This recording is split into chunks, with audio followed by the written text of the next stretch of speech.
David R. here. Today I'm going to talk to you about this book. You're not sick, you're thirsty. Water for Healing, Water for Health, Water for Life by Dr. Batmanghelidj, or something like that. So this book was interesting because the author makes a lot of claims that I don't entirely agree with, and I'm sure a lot of people won't agree with either. Anyway, in 1979, the author, Dr. Batman, because his name is Dr. Batman something, he was a political prisoner in Iran. And during this time, he was able to treat people with water. So one night, a patient or a fellow prisoner came to him with abdominal pain associated with peptic ulcer disease. And the doctor had no medication. So he gave the patient 2 glasses of water. Now, after the patient drank the water, his pain started to go away. And then, after 8 minutes, the pain went away completely. So, from then on, the doctor started treating other people. And within 2.5 years of being prisoner, he helped over 3,000 patients with peptic ulcer disease. And most likely, the peptic ulcer disease was probably stress-induced, I believe. And so he fixed them up with just water. Now, I think the conventional treatment for peptic ulcer disease is just like antacids, maybe medications that reduce the acids in the stomach. But since he didn't have any medication, he improvised. That's what you have to do, improvise. There's 4 main points in this book that the author repeats. Some of these he just repeats extensively in every single chapter. And one of those is that the whole structure of modern medicine is built on the flawed premise that dry mouth is the only sign of dehydration.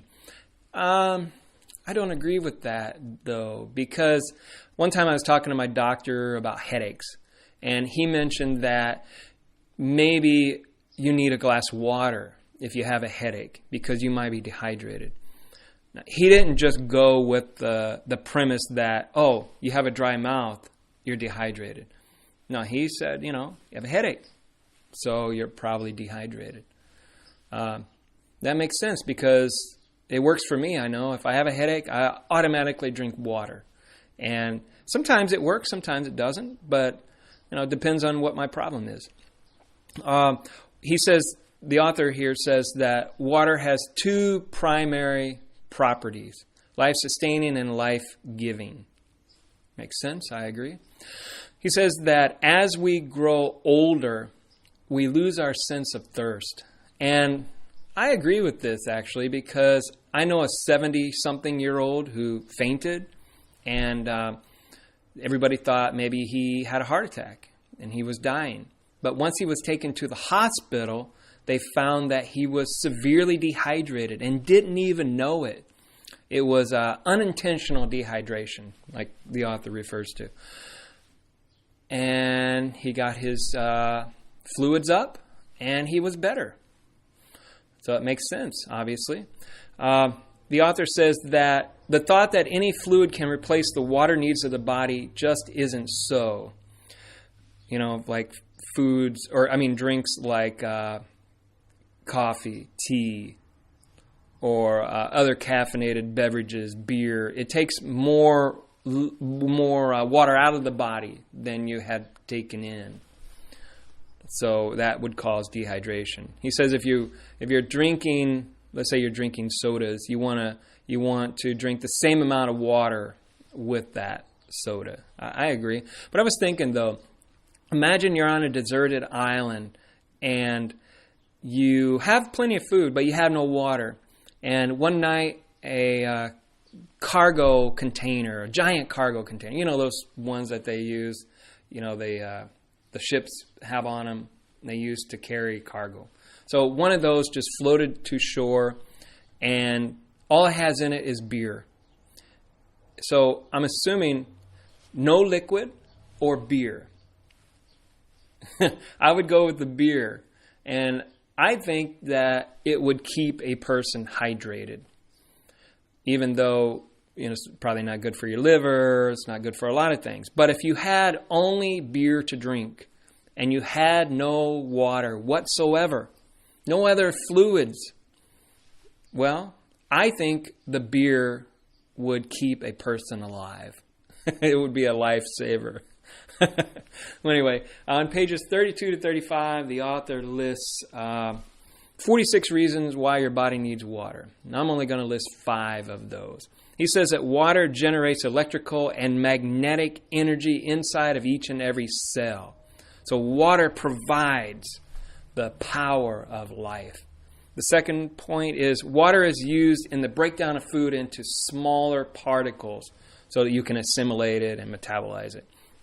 Third one is water is needed to manufacture all neural transmitters like serotonin or hormones in the brain like melatonin. He says water helps reduce stress, anxiety, and depression. And the last point is water helps reduce fatigue. It gives us the energy of youth. Yeah, I can agree with those. But the author also says the following conditions are produced by persistent dehydration. Wait till you hear this. He says obesity, raised LDL, which is the bad cholesterol, raised triglycerides, cholesterol plaque formation in the arteries, type 1 diabetes, cancers, AIDS. These are all caused by persistent dehydration? So my understanding would be you get hydrated, you no longer have type 1 diabetes, you no longer have cancer, you no longer have AIDS. That I really do not agree with at all. But there are some things I do agree with.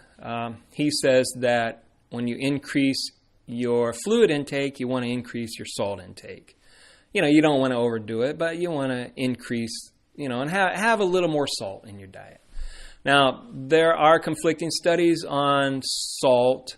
Like some studies say that low salt diets cause high blood pressure, and high salt diets cause high blood pressure. I know you're wondering, how could that be? Low salt diet causing high blood pressure? But it does happen. So you want to kind of keep your salt somewhere in between. So what did I learn from this book? I learned that most likely a lot of people are somewhat dehydrated because all they drink is like sodas and coffees and beer. They drink less water. I think we all need water. We need more water than we do of those artificial fluids. And how has this book affected my life? Well, it actually has, because for the past 13 days, water has been my only fluid. I eat regularly, that hasn't changed, but I don't drink any sodas, no diet sodas, no teas, none of that. I only drink water. And I've noticed that my memory is a little better, and that I don't have the brain fog I was having occasionally, and I have lost a little weight. So it works in that respect.